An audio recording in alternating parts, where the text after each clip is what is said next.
107,622. That was the number of overdose deaths in the United States of America last year. Last time we had my boy Mike Slater on, he brought up just something I hadn't thought about before, but it's so true. We lost 57,000 soldiers, I think about exactly that number, in Vietnam. We had many more than that killed last year with drugs in this country. Joining me now, my friend Mike Slater, host of the great Politics by Faith podcast. Mike,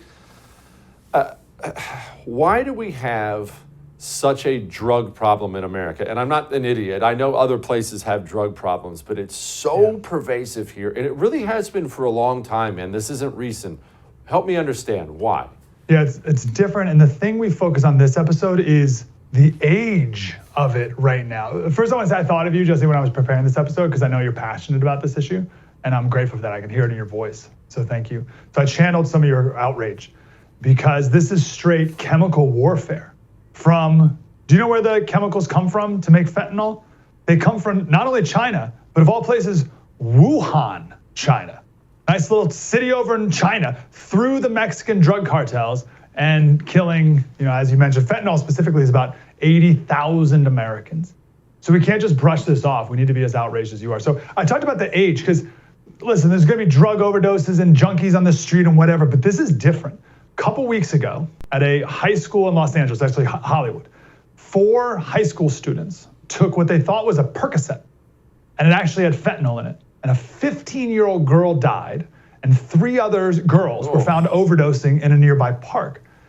In the same high school, 6 other students were overdosing in the same park within the previous 3 weeks, okay? So obviously, like, a lot going on here, right? But I'm haunted by the question, why would 15-year-old girls even think about taking a painkiller? Like what is that? What painkiller? What's going on at 15 years old?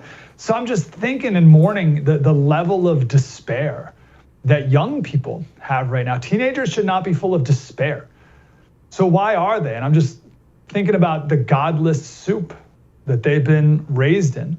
And in particular, we go into great detail on this in the podcast. There's this cultural phenomenon going on called the flattening, right? So it's this idea that everything in society is exactly as valuable, meaningful, and important as anything else in society, right? So any choice that anyone makes is of equal value, no one can judge, and you can't question anything. And there's 2 effects, right? So the first is there's nothing bad, but also there's nothing good either.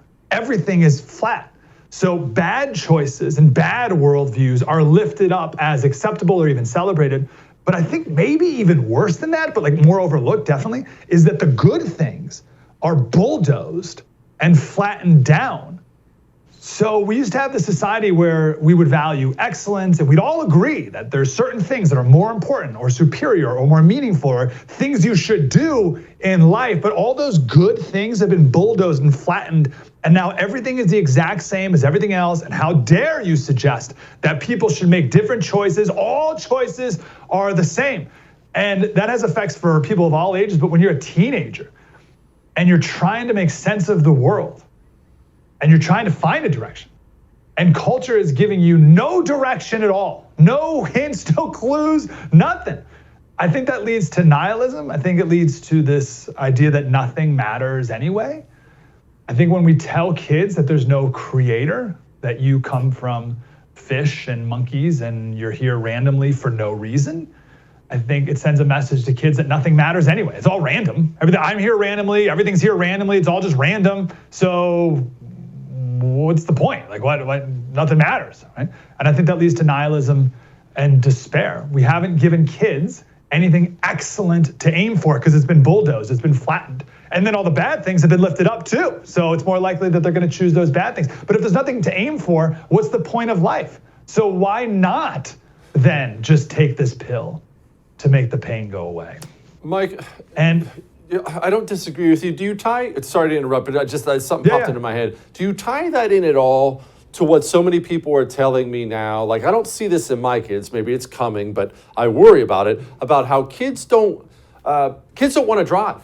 Like kids don't want to go get a driver's license these days. They have to be forced to do so. I know you were probably this way. I would bet money on it. I was too. I was counting the seconds till I could get a license and then get out there on the road. Kids today, I guess I will. Maybe when I'm 18. Is that part of what you're talking about? Just this lack of launching?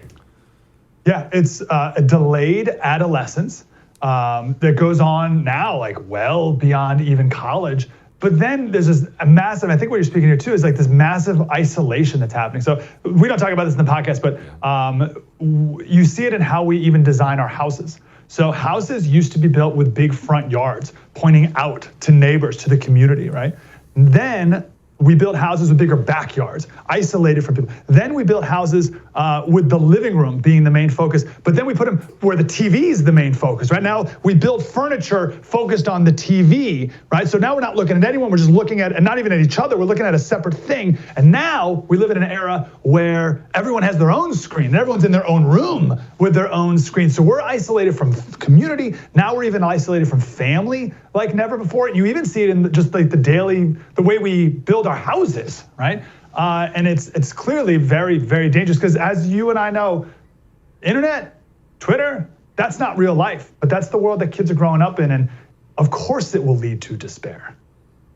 And also, if I may, we go into this in the podcast, we talk about some times in history, because this is the point of the podcast, is to talk about this stuff, lament it, but then hopefully bring in some perspective and peace, because we want to end on a positive note with all this stuff.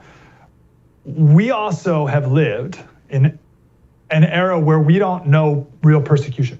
We don't know persecution. We don't really know like true difficulties in life. There's an amazing book, Sebastian Junger, called Tribe, and he speaks a lot about this. But I was talking to a guy years ago, his name's Lester Tenney, and he was a survivor of the Bataan Death March. Right? So I know you know this, Jesse, but for everyone who doesn't, 80,000 Americans and Filipino soldiers led by the Japanese, World War II, 1942, 65 miles, 20,000 of them died on the way. And I was talking to one of the survivors, Lester Tenney, and he said, you could tell the men who gave up hope. And the ones who did, they were dead before the sun went down that night. So in this podcast episode, we talk about all these dark times that even then people found hope in. We tell stories of people in Holocaust death camps, right? Slaves had children. Progressives today, I love it when progressives today say they don't want children because they don't want to bring children into such a terrible world. And you're like, what are you kidding me? Slaves had children because they had hope. People had kids during the Great Depression because there was still a little bit of hope. And I tell you, I'd rather live in a economic depression with hope than a spiritual depression that we're living in now and people thinking that there's no hope. And I'm afraid, I hate that I think so many kids are living in that, in a spiritual depressed state. And that's not good. So anyway, in the podcast, we got to wrap up, I'm sure, but Paul, I've been ranting, sorry. Paul talks about delighting in weakness. How about that? He says he delights in weakness, in insults, in hardship and persecution. Paul delights in it. That's the opposite of what the world says today. So how can we as a society get to the point where if you're feeling emotional pain and spiritual pain, instead of being like these 15-year-olds and taking a pill to make it go away, you instead delight in the pain? What a better place to be. And that's what this episode's about. Politics by Faith is the podcast. Go download it. Thank you, my brother. Come back soon.